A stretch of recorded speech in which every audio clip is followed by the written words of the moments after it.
Mais d'abord, le journal de 8h sur Europe 1, Fanny Marceau. Bonjour Fanny. Bonjour Dimitri, bonjour à tous. 500 000 personnes, un demi-million de clandestins régularisés d'un seul coup. On pourrait presque dire d'un coup de baguette magique. Décision du Premier ministre espagnol Pedro Sánchez qui joue les apprentis sorciers avec la situation migratoire de toute l'Europe. Car une fois dotés de papiers, nombreux sont ceux qui ne resteront pas de ce côté des Pyrénées.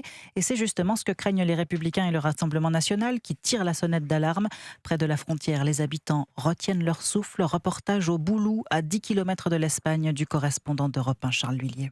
Ici, d'habitude, c'est depuis l'Espagne que les sans-papiers affluent. Mais ce Malien clandestin basé en France a choisi de faire l'inverse, attiré par ce qu'il se passe en ce moment de l'autre côté de la frontière. Depuis 2008, je suis en France. Mais je n'ai pas de papier français. C'est très dur d'avoir des papiers français. Donc, je vais aller pour chercher les papiers espagnols. Le problème, c'est que pour obtenir ces papiers, il faut justifier de 5 mois de séjour en Espagne.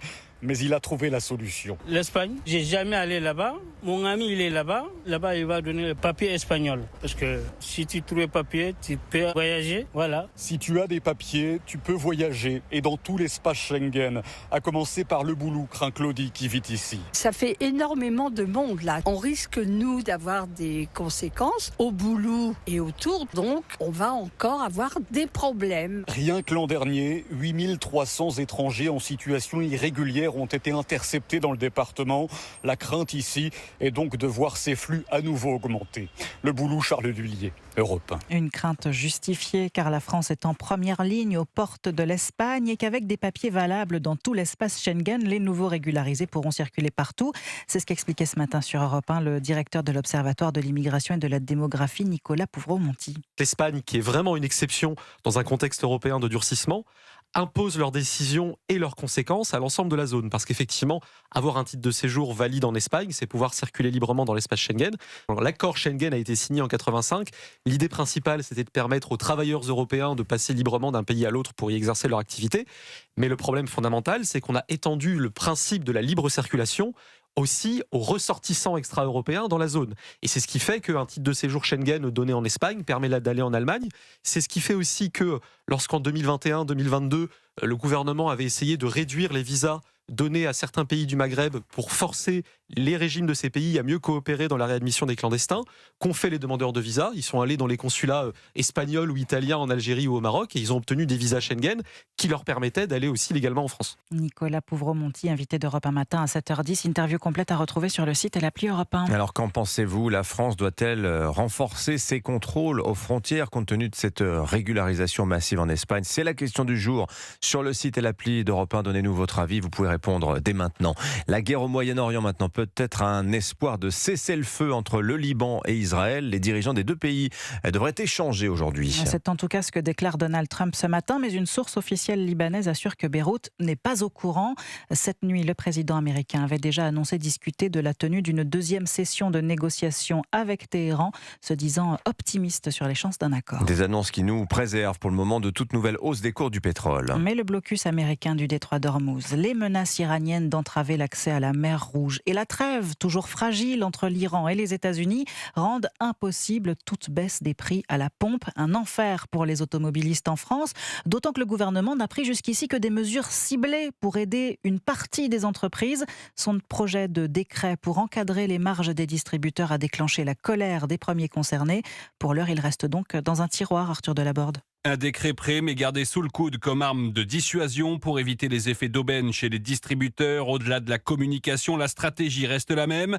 Pas d'aide générale ni de baisse des taxes, trop coûteuses, comme l'explique la porte-parole Maude Brejon. Nous ne fermons pas de porte par principe. Nous sommes conscients qu'un certain nombre de professions, qu'un certain nombre de Français font face à de réelles difficultés.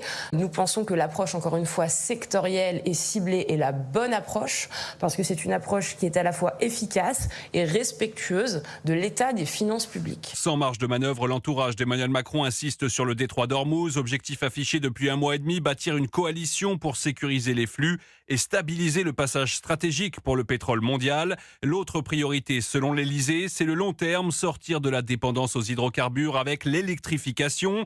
Le décalage est brutal avec les Français qui ne constatent aucune baisse tangible à la pompe. Et au fond, une impression s'installe, un gouvernement qui parle beaucoup, mais qui subit. Arthur Delaborde du service politique d'Europe 1.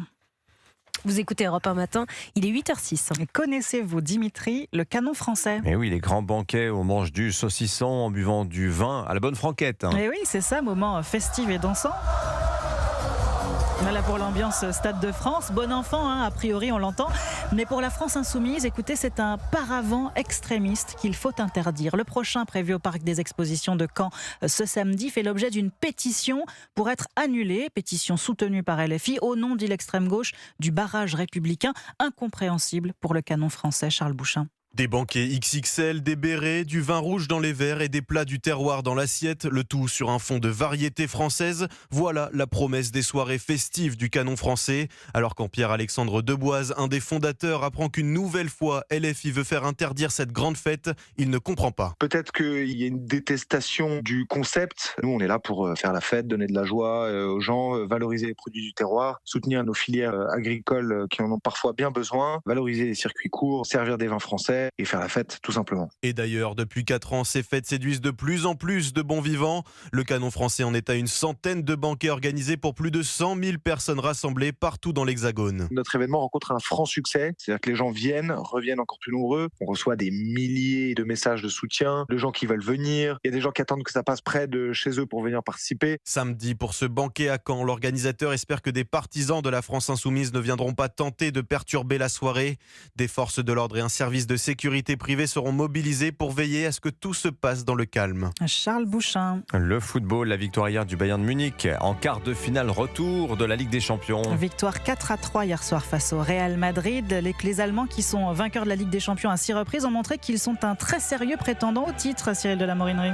Oui, le Bayern de Munich est la meilleure équipe de la Ligue des Champions cette saison. La preuve, une seule défaite pour les Bavarois dans la compétition face à Arsenal et des chiffres impressionnants. 10 buts inscrits au total en huitième de finale contre l'Atalanta Bergame, 6 contre le Real Madrid en quart de finale sur l'ensemble des deux matchs. Malgré une énorme bourde du gardien Manuel Neuer après 35 secondes de jeu hier soir, le Bayern impressionne par sa force collective, souligne le consultant d'Europe 1 Alain Giresse. C'est certainement l'équipe que l'on voulait que le Paris Saint-Germain évite. Dans cette compétition, a fait la meilleure impression. Des aptitudes athlétiques, physiques et puis des joueurs techniciens. Je citerai bien sûr Olysée, qui est un joueur remarquable. On a la chance évidemment qu'il soit français pour notre équipe nationale. Des joueurs très engagés avec une agressivité qui convient évidemment au haut niveau. Le Bayern, porté par Harry Kane, est tout proche d'être champion d'Allemagne et pourrait affronter le PSG dans 2 semaines, l'esprit libéré. Mais évidemment, Paris, tenant du titre et tombeur de Liverpool, a la capacité d'éliminer le Bayern Munich. Rendez-vous mardi 28 avril au Parc des Princes pour le match aller. La deuxième manche aura lieu à Munich le mercredi 6 mai. Cyril de la Morinerie. Merci Fanny Marceau, c'était votre journal. Guillaume Casbarian est dans un instant l'invité politique d'Europe 1 face à Laurence Ferrari, 8h09. 7h, 9h.